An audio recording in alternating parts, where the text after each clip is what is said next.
Hello, good morning, नमस्कार, सभी का स्वागत है स्पिरिचुअलिटी मैटर्स अध्यात्म की और मेरे इस चैनल पे। आई होप सब अच्छा कर रहे होंगे अपनी लाइफ में, लाइफ को एंजॉय कर रहे होंगे।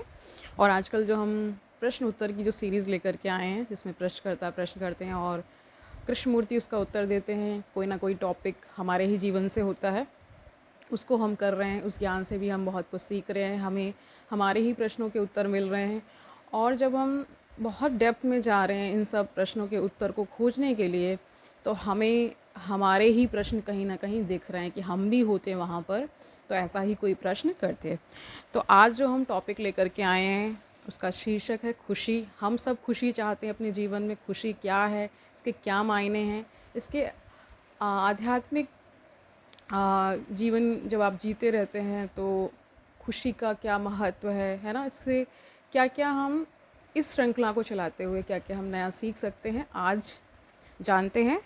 ठीक है, शुरू करते हैं आज का सेशन। Let's get started. तो देखिए प्रश्नकर्ता क्या कह रहे हैं, क्या पूछते हैं वो जानिए। खुशी क्या है? मैंने हमेशा इसे पाने की कोशिश की है, पर पता नहीं क्यों इससे मेरी भेंट तो नहीं हुई।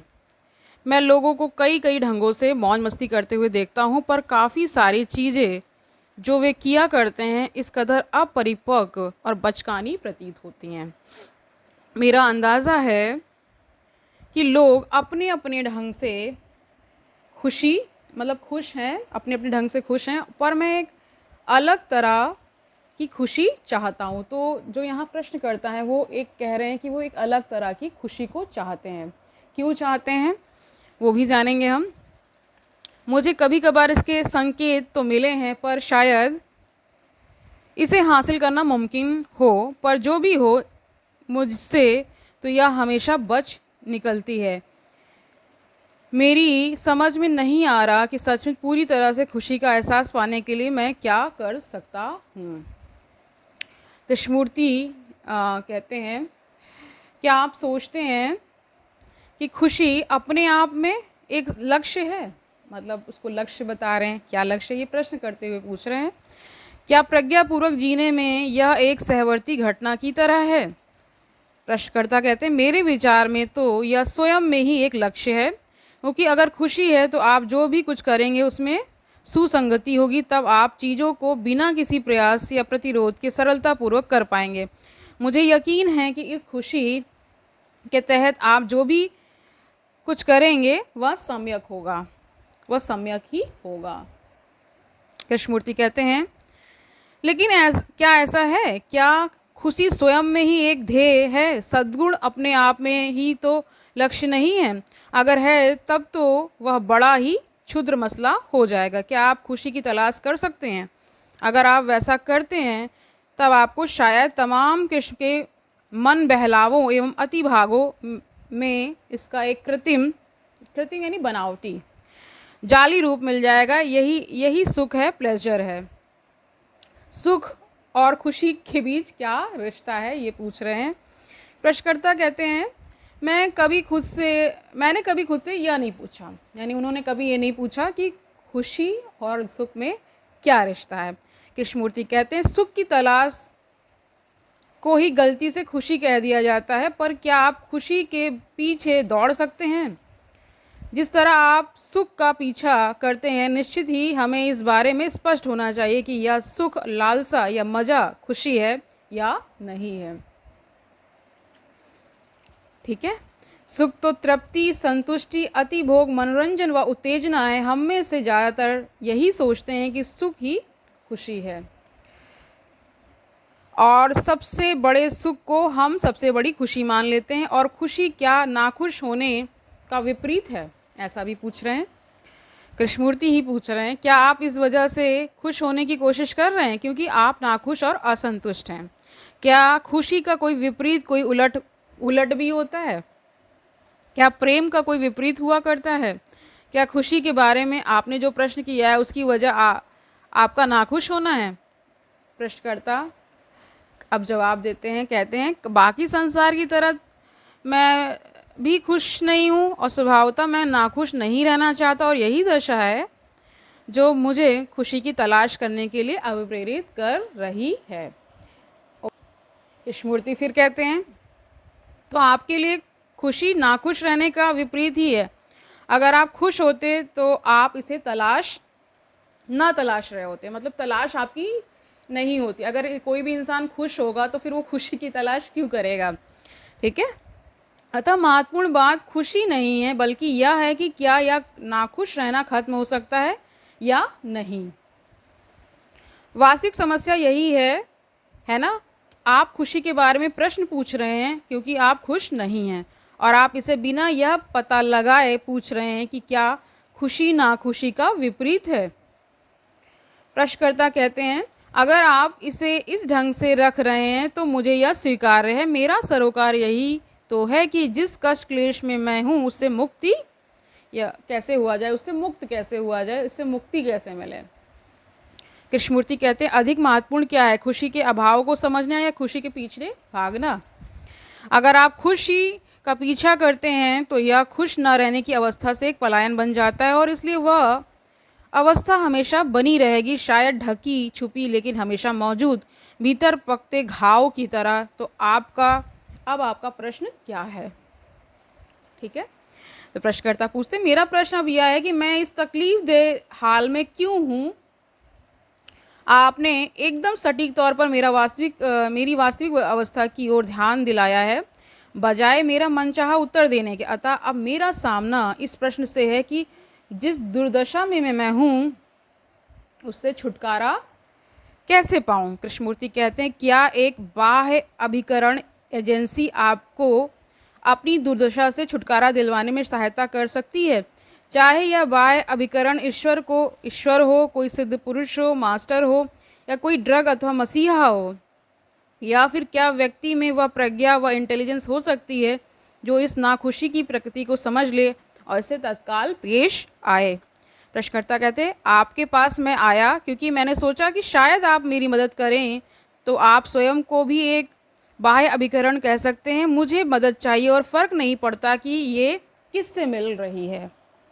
कृष्णमूर्ति कहते हैं, मदद देने या उसे स्वीकार करने में बहुत सी बातें शामिल हैं। अगर आप आंखों पर पट्टी बांधकर इसे स्वीकार करते हैं तो आप इस या उस सत्ता प्रामाण्य के जाल में फंस जाएंगे जिसके साथ विविध अन्य समस्याएं आ जाती, जैसे आज्ञा पालन और भय। तो अगर आप शुरुआत ही मदद चाहने से करते हैं तो ना सिर्फ आपको मदद नहीं मिलती, क्योंकि कोई भी कैसे भी आपकी मदद नहीं कर सकता, अपितु साथ में आपको नई समस्याओं की एक पूरी लड़ी और मिल जाती है। तो आप उस दलदल में खुद को पहले से कहीं अधिक धंसा पाते हैं। प्रश्नकर्ता कहते हैं, मेरे ख्याल से मैं इसे समझ पा रहा हूँ और स्वीकार करता हूँ, मैंने पहले कभी इस पर इतनी स्पष्टता से विचार नहीं किया था। तो मैं खुशी के इस अभाव से खुद ब खुद और तुरंत निपटने के लिए कैसे उस प्रज्ञा को विकसित करूं। तो प्रज्ञा के विकास के लिए यहाँ पे भी बात हो रही है। ज़्यादातर जो प्रश्नों के उत्तर है उनका निष्कर्ष कहाँ आकर समाप्त होता है, तो ज़्यादातर प्रेम पर अंत होता है या प्रज्ञा पर। अगर प्रज्ञावान हैं आप तो बहुत सारी समस्याओं का अंत वैसे ही हो जाता है, ठीक है। तो कह रहे, अगर मुझ में यह प्रज्ञा होती तो यकीनन इस वक्त मैं यहाँ नहीं होता, अपनी मदद के लिए आपसे ना कह रहा होता। तो अब मेरा प्रश्न है कि क्या मुझे यह प्रज्ञा उपलब्ध हो सकती है ताकि खुश ना होने की मेरी समस्या सुलझ जाए और इस प्रकार मुझे खुशी हासिल हो सके। कृष्णमूर्ति कह रहे हैं, आप कह रहे हैं कि यह प्रज्ञा अपने कर्म से, अपने एक्शन से अलग कुछ है। इस प्रज्ञा का कर्म उस समस्या को देखना और उसे समझना है। मतलब प्रज्ञा ही तो आपको दृष्टि देती है ताकि आप उस समस्या को देख पाएँ, उसके सोल्यूशन तक जा पाए ना। ये दोनों अलग तथा सिलसिलेवार नहीं है। ऐसा नहीं है कि पहले आपको प्रज्ञा उपलब्ध होगी तब आप इसे उस समस्या पर किसी औजार की तरह इस्तेमाल करेंगे। यह कहना सोच की बीमारियों में से एक है कि व्यक्ति में पहले क्षमता आनी चाहिए और तब इसका इस्तेमाल किया जाना चाहिए। पहले वह विचार या वह सिद्धांत और फिर उसका अनुप्रयोग। यह अपने आप में ही प्रज्ञा की गैर हाजिरी और समस्याओं की जड़ है। यही विखंडन है, टुकड़ों में जीना है। हम इसी ढंग से जी रहे होते हैं और इसीलिए हम खुशी व नाखुशी, घृणा व प्रेम और इसी किस्म की भाषा में बोलते हैं। प्रश्नकर्ता कहते हैं, संभवतः या भाषा संरचना में ही अंतर निहित है। यही बात कह रहे हैं कि यानी कि जो हमारा स्ट्रक्चर है ना, भाषा का जो स्ट्रक्चर है उसमें हम इसी तरह की बातें करते हैं, इसी तरह से हम संबोधन में बहुत सारे ऐसे किसी को जब संबोधित भी करते हैं तो नाम में भी कभी कभी खुशी रख देते हैं। बहुत सारे लोग का नाम खुशी होता है, तो इसीलिए कि ताकि उसको बार बार, कई लोग इसलिए भी नाम ऐसा रखते हैं ताकि उनको बार बार याद आता रहे। ठीक है। कृष्णमूर्ति कहते संभवतः ऐसा हो, पर यहाँ इसे बहुत तूल न दें और ना मुद्दे से भटकें। हम कह रहे हैं कि वह प्रज्ञा और उस प्रज्ञा का कर्म जो कि नाखुश रहने की समस्या को देखना है अविभाज्य यानी इनडिस्पेंसेबल की बात हो रही है, जिससे अलग नहीं किया जा सकता ना, रूप से एक है, और ये नाखुशी का अंत करने या खुशी पा लेने से भी अलग है, अलग नहीं है। प्रश्नकर्ता कहते हैं मुझे इस प्रज्ञा को प्राप्त कैसे करना होगा? कृष्णमूर्ति कहते हैं हम जो भी कह रहे थे क्या आपने उसे समझा है? प्रश्नकर्ता जी हाँ। कृष्णमूर्ति कहते हैं लेकिन अगर आपने उसे समझा है तो आपने देख लिया है कि यह देखना ही प्रज्ञा है। जो आप कर सकते हैं बस देखना ही है। आप देखने के उद्देश्य से प्रज्ञा को विकसित नहीं कर सकते। देखना प्रज्ञा का संवर्धन विकास नहीं है। देखना अधिक महत्वपूर्ण है बनिस्बत प्रज्ञा अथवा खुशी या ना खुशी के। या तो देखना हो रहा है या देखना नहीं हो रहा है।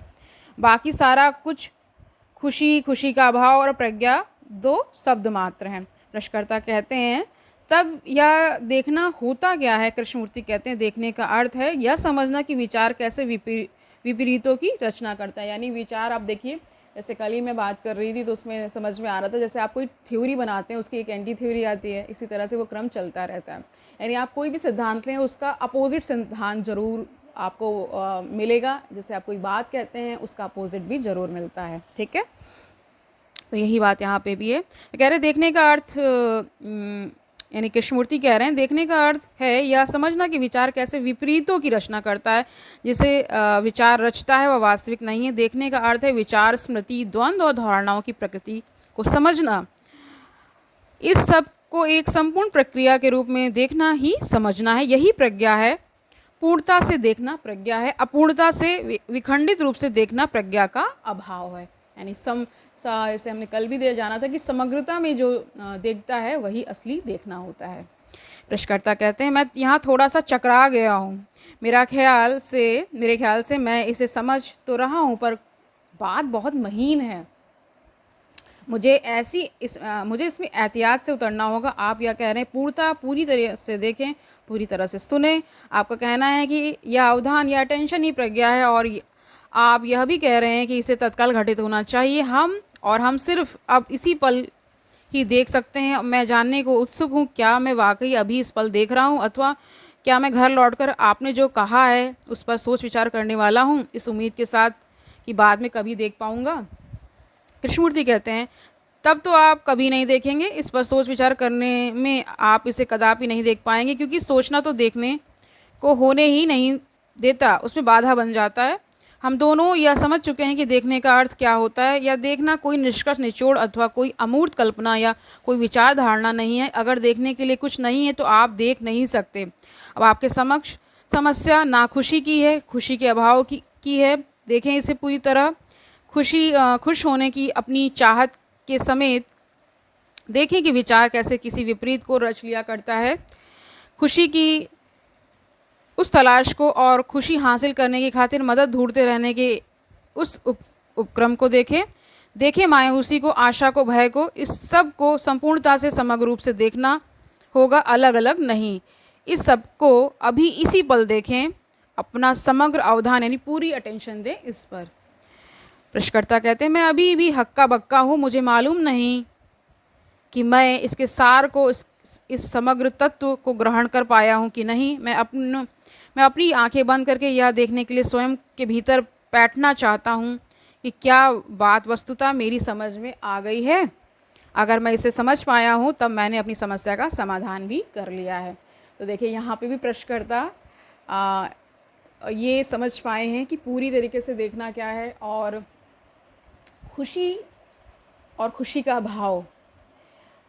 जब मान लीजिए आप खुश भी हैं तो इस पल भी रह रही है खुशी कहीं चली ना जाए, इस तरह के भाव आपके विपरीत वाले भाव भी आते रहते हैं। इसका कारण यही है क्योंकि आपका बहुत सारी चीज़ों से अटैचमेंट है। जब आप किसी चीज़ को डिटैच होकर देखते हैं, यानी ना ही आपको उससे लगाव है, ना ही आपको उससे अलगाव है। एक तटस्थ स्थिति में जब आप किसी स्थिति को, किसी व्यक्ति को, किसी घटना को, है ना, देखेंगे, तब आप सही से उसका अवधान, अटेंशन की यहाँ पे बात की जा रही है, तभी आप सही अटेंशन दे पाएंगे। ठीक है, नहीं तो बहुत सारे इसमें आप फिल्टर कर करके बहुत सारी चीज़ों से लेबल्स लगाते चले जाएंगे। अब जब लेबल्स लगते चले जाएंगे तो आप लेबल्स में ही फंस के रह जाएंगे कि अमुक व्यक्ति ऐसा है, अमुक व्यक्ति ऐसा है, स्थिति ऐसी है, ऐसी है। ठीक है, इस तरह से आपको इन सब चीज़ों से बचना है आपको। और आज के लिए हम इतना ही रखते हैं। आई होप आपको खुशी से रिलेटेड जितने भी प्रश्न हो सकते थे, इसका आध्यात्मिक अर्थ क्या है, इसका आध्यात्मिक कितना हम गहरे जा सकते हैं, वो सब हमने आज किया है। ठीक है, कल मिलते हैं। तब तक आनंद से अपना जीवन व्यतीत करिए, दूसरों को सुखी करिए, और ये भी याद रखिए कि ये ज्ञान कितना आवश्यक है। जिद्दू कृष्णमूर्ति को हम कर रहे हैं। कृष्णमूर्ति ज़्यादा सही लगता है बोलना, क्योंकि आगे जो शब्द है कई बार इसमें फंबल हो जाता है। तो इनको हम कर रहे हैं क्योंकि ये भी बहुत ही प्रज्ञावान व्यक्ति रहे हैं हमारे ही देश में, और इन्होंने बहुत सारा कह सकते साहित्य कह सकते हैं, हमारे लिए बहुत सारा जो ज्ञान है वो हमें देकर गए हैं। हम उस एरा में तो पैदा नहीं हुए, लेकिन हम इस जिस भी ईयर में हम हुए हैं, अभी हम जो हमारा समय चल रहा है उसमें तो हम उनको पढ़ सकते हैं, उनके बारे में जान सकते हैं, उनके ज्ञान को ग्रहण कर सकते हैं, अपने जीवन में उतार सकते हैं।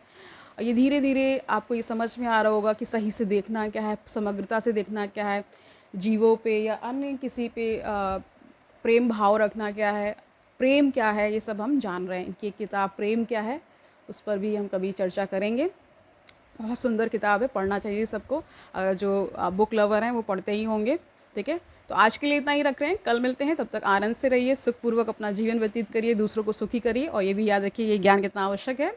कल मिलते हैं, तब तक के लिए हरिओम तत्सत।